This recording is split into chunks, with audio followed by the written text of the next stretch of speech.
부활하신 예수님을 만납시다. 예수님께서 우리를 위해 십자가에서 돌아가신 후에 부활하셨습니다. 부활하시고 바로 하늘로 올라가신 게 아니라 몇몇 사람들을 만나 주셨습니다.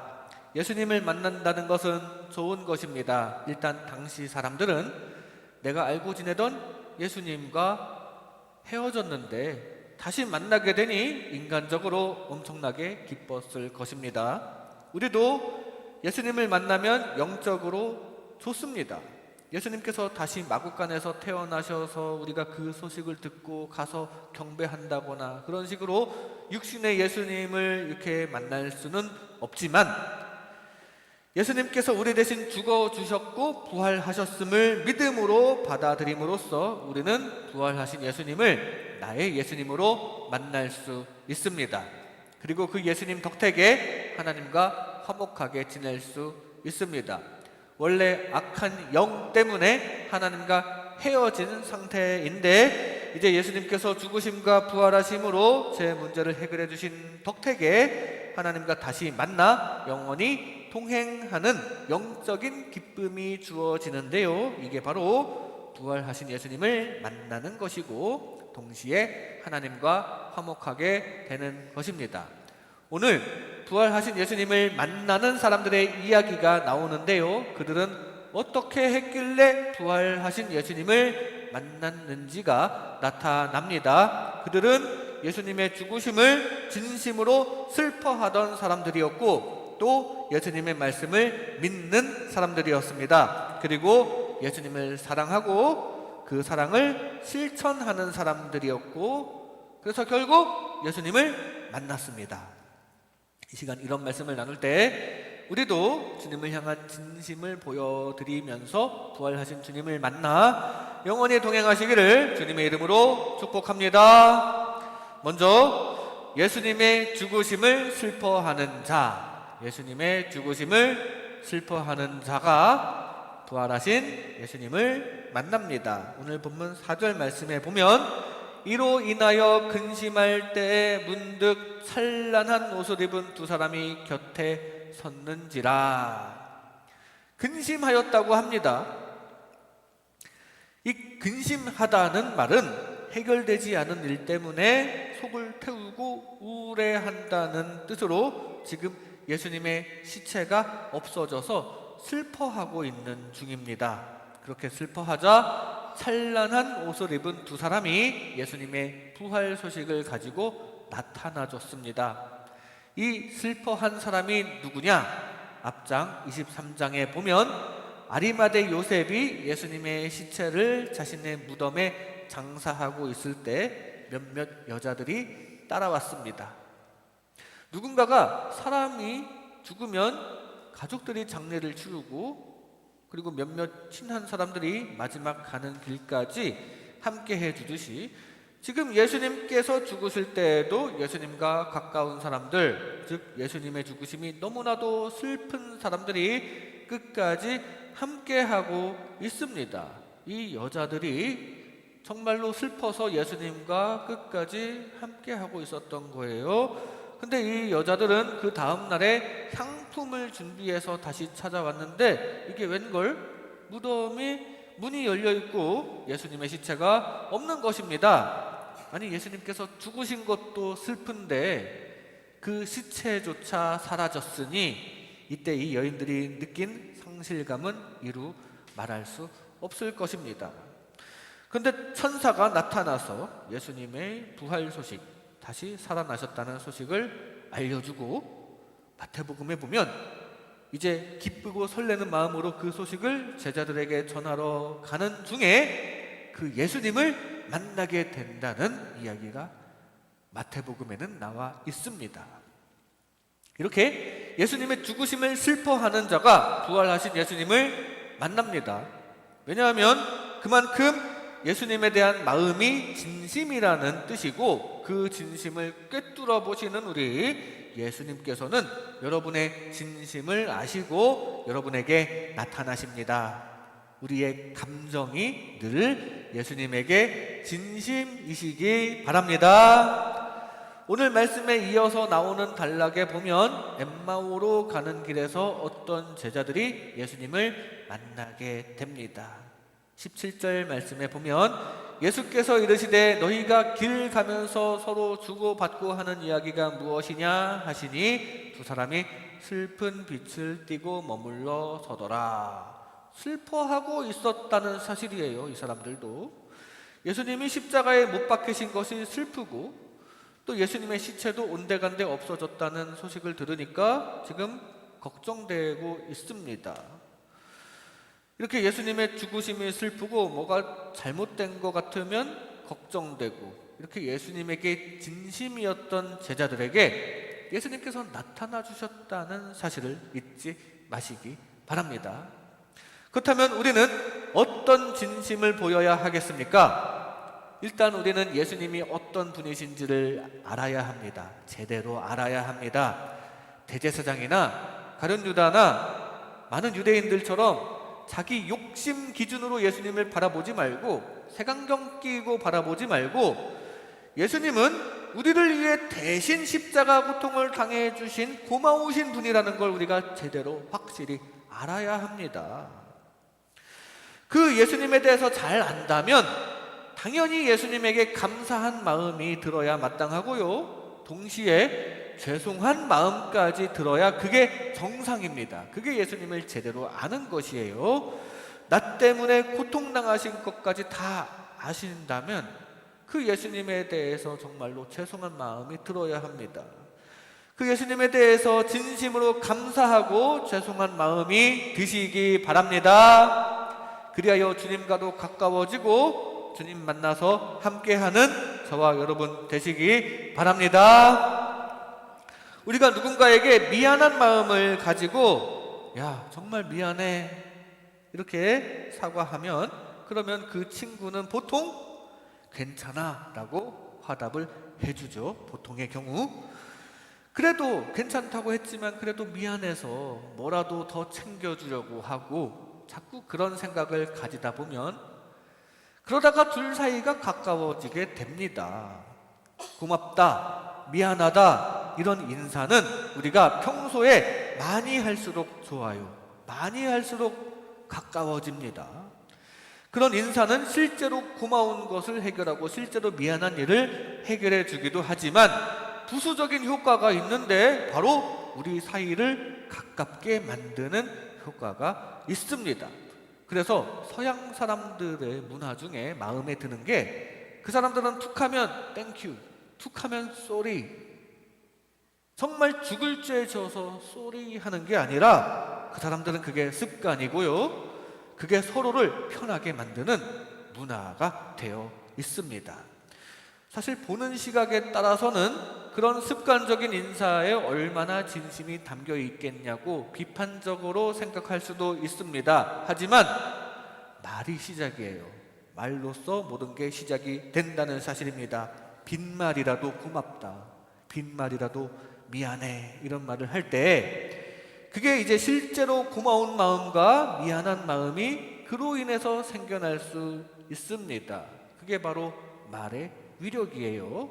말씀으로 세상을 창조하신 것처럼 우리도 입술로 하는 그런 인사로 결국 더 좋은 관계를 만들 수 있다는 사실입니다.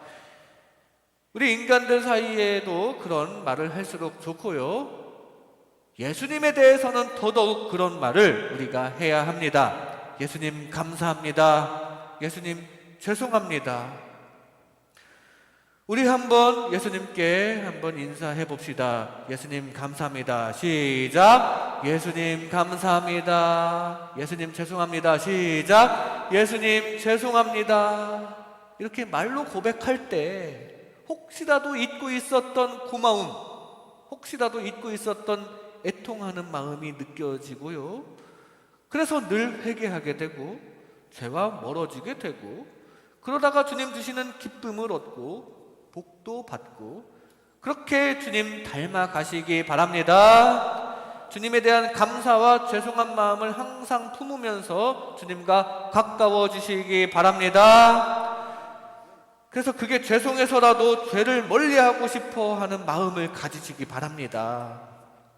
우리가 죄를 전혀 짓지 않을 수는 없지만 그래도 죄와 멀어지려는 방향성을 가지시기 바랍니다. 그게 십자가에서 나를 위해 피 흘리신 예수님을 대하는 에티켓입니다.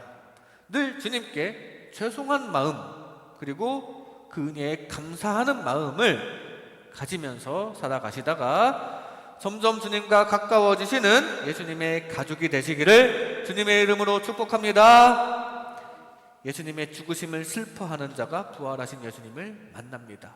다음으로 예수님의 말씀을 믿는 자, 예수님의 말씀을 믿는 자가 부활하신 예수님을 만납니다. 오늘 본문 8절 말씀에 그들이 예수의 말씀을 기억하고, 아까 그 여인들은 예수님의 시체가 없어져서 망연자실한 상황에 처해 있었습니다. 그때 나타난 천사들이 예수님께서 예전에 하셨던 말씀을 상기시켜 줍니다.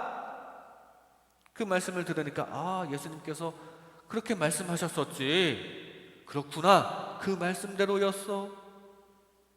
기억이 납니다. 이 여인들은 예전에 들었던 그 예수님의 말씀을 흘려버리지 않고 믿고 기대하고 있었고요.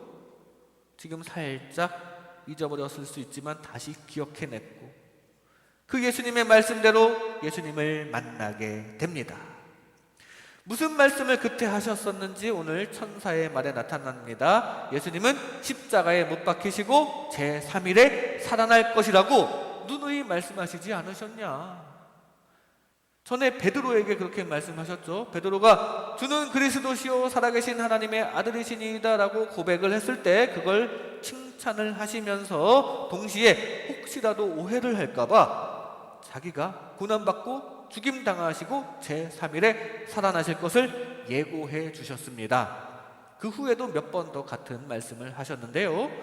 제자들에게 하신 말씀인데 어떻게 이 여인들에게 전파가 되었는지는 몰라도 어쨌든 그 말씀을 전해 들었던 이 여인들은 그 말씀을 받아들였고 믿었으며 지금 예수님의 죽으심 때문에 정신없겠지만 천사의 도움을 받아서 그때 그 말씀을 다시 기억을 하고 그 믿음대로 살아나신 예수님을 체험하게 됩니다.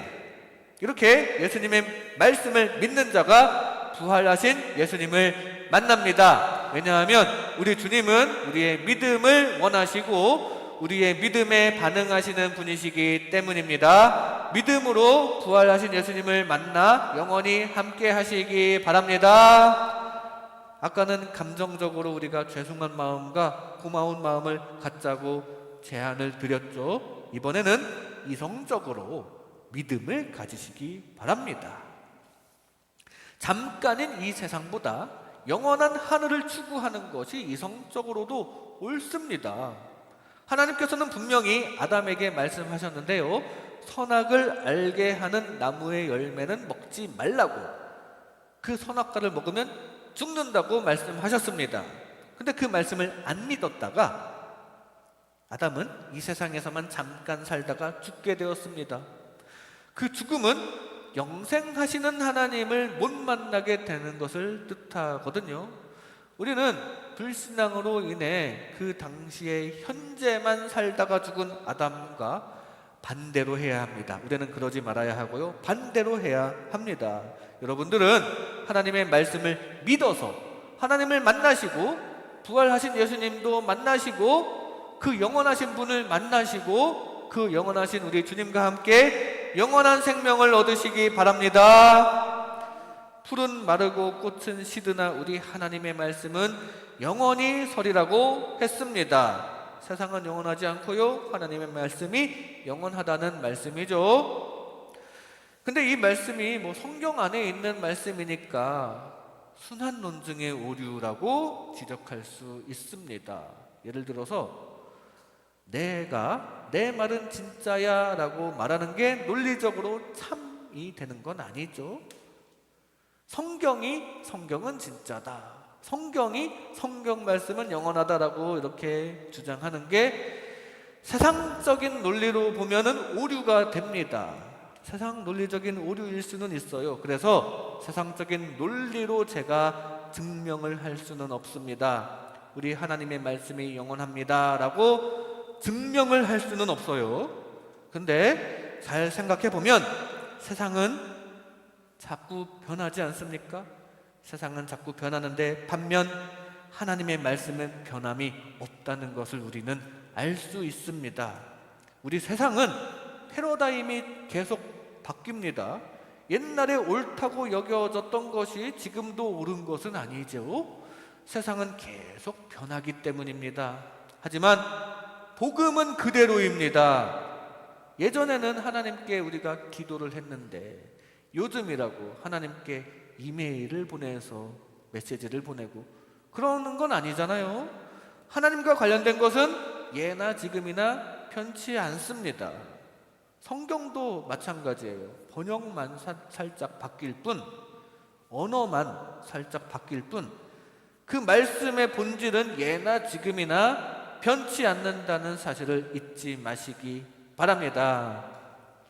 우리가 변화하는 세상 안에서 다른 것들은 다 변화하는데 하나님의 말씀만은 지금까지 변화하지 않고 있었다는 것을 우리가 깨닫는다면, 그렇다면 충분히 앞으로의 일도 예상할 수 있습니다.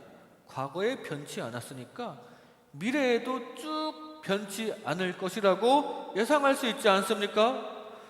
즉 세상은 멸망하든 어떻게 변화하든지 간에 변치 않는 하나님의 말씀은 영원할 것이라고 우리는 예상할 수 있을 것입니다. 그걸 우리가 세상적인 논리로 완벽하게 증명할 수는 없어도 지금까지 하나님의 말씀과 복음의 진리가 변치 않았다는 정황으로 미루어 앞으로도 변치 않을 것임은 우리가 어렵지 않게 예상할 수 있다는 사실입니다.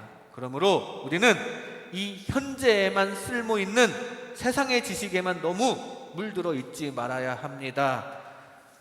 영원하신 하나님의 말씀을 더욱더 중요시 여기시기 바랍니다. 물론 우리가 현재의 세상을 살아가려면 변화하는 세상에 적응해야 합니다. 새로운 게 나오면 적극적으로 익히면서 살아가야 합니다. 요즘은 뭐만 하면 AI가 활개를 치는데 그것도 우리가 익혀야 하는 세상이에요. 그래야 뒤처지지 않을 수 있습니다. 하지만 그것과는 별개로 주님의 말씀은 변화하지 않는다는 사실도 우리는 잊지 말아야 합니다. 그 변치 않는 하나님의 말씀을 더 신뢰하시기 바랍니다. AI 사용법을 익히는 것은 이 세상을 잘 살아가기 위해서 필요하지만 하나님의 말씀을 더 신뢰하는 것은 영원히 잘 살기 위해 꼭 필요합니다. 그 말씀대로 부활하신 예수님을 믿음으로 받아들이고 그 예수님을 만나 영원히 동행하시기를 주님의 이름으로 축복합니다. 예수님의 말씀을 믿는 자가 부활하신 예수님을 만납니다. 마지막으로 예수님을 사랑하는 자가 부활하신 예수님을 만납니다. 오늘 본문 12절 말씀에 보면 베드로는 일어나 무덤에 달려가서 구부려 들여다보니 세마포만 보이는지라 그 된 일을 놀랍게 여기며 집으로 돌아가니라.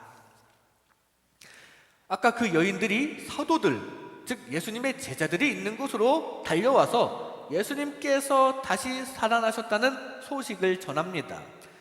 근데 그 말을 듣고 에이 말도 안 돼 하면서 믿지 않고 있었어요. 분명히 예수님께서 고난당하시고 죽으시고 살아나실 것이라고 수차례 예수님께서 말씀해 주셨는데도 그 말씀을 까맣게 잊었는지 지금 믿지 못하고 있습니다.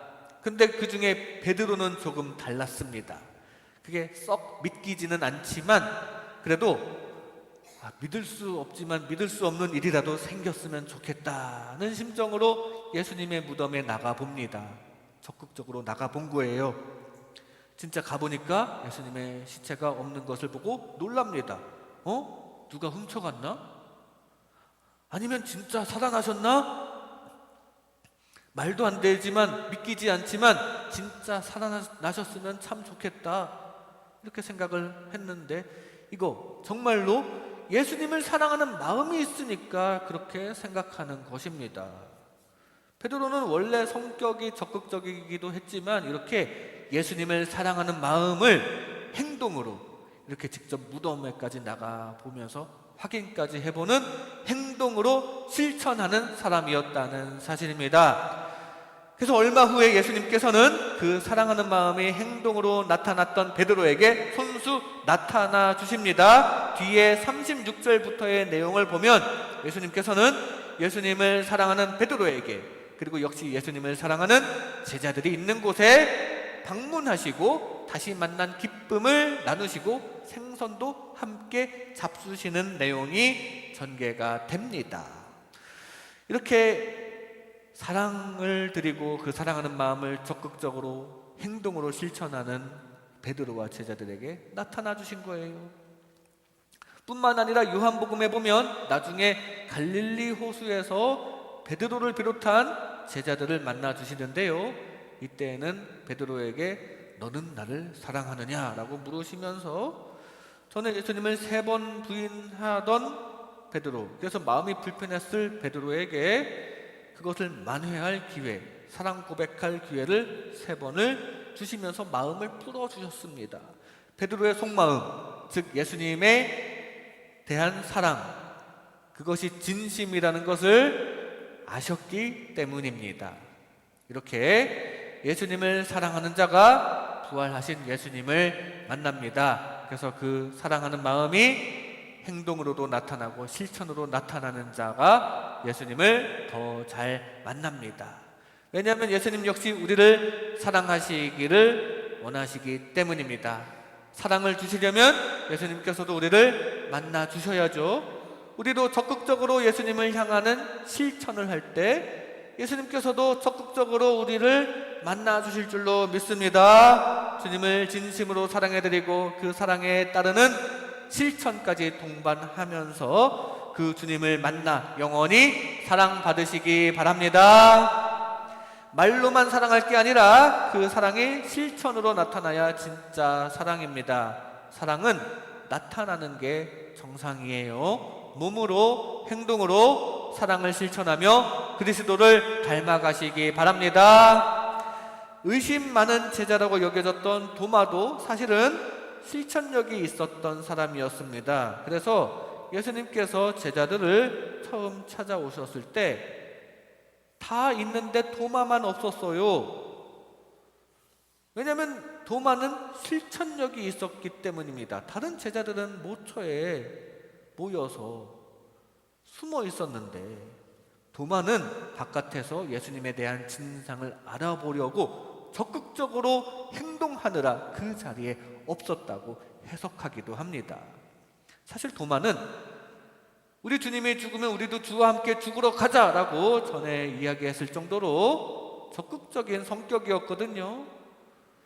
그래서 그 적극적으로 바깥에 있었던 탓에 예수님께서 방문하셨을 때 예수님을 못 만났는데, 그때 예수님을 만난 다른 10명의 제자들의 말만 듣고서는 확신하기가 어려웠을 뿐입니다. 그런 도마를 위해서 예수님에 대한 사랑과 관심 때문에 바깥을 돌아다니느라 예수님을 못 만났던 도마를 위해서 예수님께서는 일주일 뒤에 다시 그곳을 방문해 주시고 다시 도마를 위해서 만나 주셨습니다.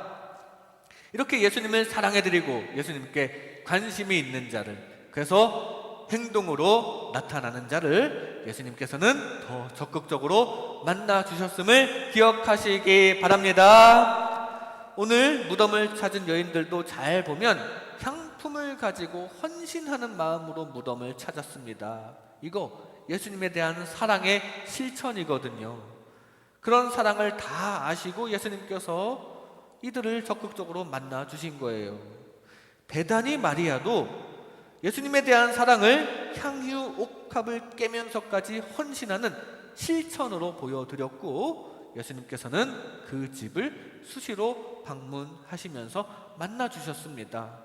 동방 박사들도 메시아 예수님을 사랑하는 마음으로 귀한 예물, 황금과 유향과 모략을 준비했으며 그걸 가지고 또 먼 길을 마다하지 않고 예수님을 찾는 실천을 행했고요. 그리고 결국 하나님의 인도하심을 받아서 만나게 되었다는 사실입니다. 우리도 예수님을 진심으로 사랑해 드리시기 바랍니다. 그리고 말로만 마음으로만 말고 그 사랑이 실천으로 나타나시기 바랍니다. 마음이 진심이라면 아무리 소극적인 성격이라도 실천이 동반될 것입니다. 사랑하는 예수님을 찬양하는 자리에 이렇게 나오는 예배의 실천, 사랑하는 예수님의 죽으심이 헛되지 않게 하기 위해 복음을 전하는 전도의 실천, 나를 위해 목숨까지 희생하신 예수님께 무엇이라도 드리고 싶어하는 봉헌과 헌신의 실천, 그리고 예수님께서 본을 보여주신 사랑을 따라하는 사랑의 실천, 이러한 실천들이 바로 그리스도 예수님을 따라가는 것이 되고, 그러면 예수님께서 예수님을 따라하는 우리들을 또 적극적으로 만나 주실 것이고 도와주실 것이고, 그러다가 천국에서 영원히 함께하게 될 것입니다. 실천이 따르는 진정한 사랑으로 우리 주님과 영원히 함께하시는 저와 여러분 되시기를 주님의 이름으로 축복합니다. 이 시간 부활하신 예수님을 만납시다. 부활하신 예수님을 만납시다 라는 제목으로 하나님의 은혜를 나눴습니다. 예수님의 죽으심을 슬퍼하는 자가 부활하신 예수님을 만납니다. 죄송한 마음과 감사하는 마음을 항상 가지시기 바랍니다. 예수님의 말씀을 믿는 자가 부활하신 예수님을 만납니다. 변치 않는 하나님의 말씀을 신뢰하시기 바랍니다. 예수님을 사랑하는 자가 부활하신 예수님을 만납니다. 예배와 전도 그리고 사랑의 실천으로 그리스도를 따라가는 저와 여러분 되시기를 주님의 이름으로 축복합니다.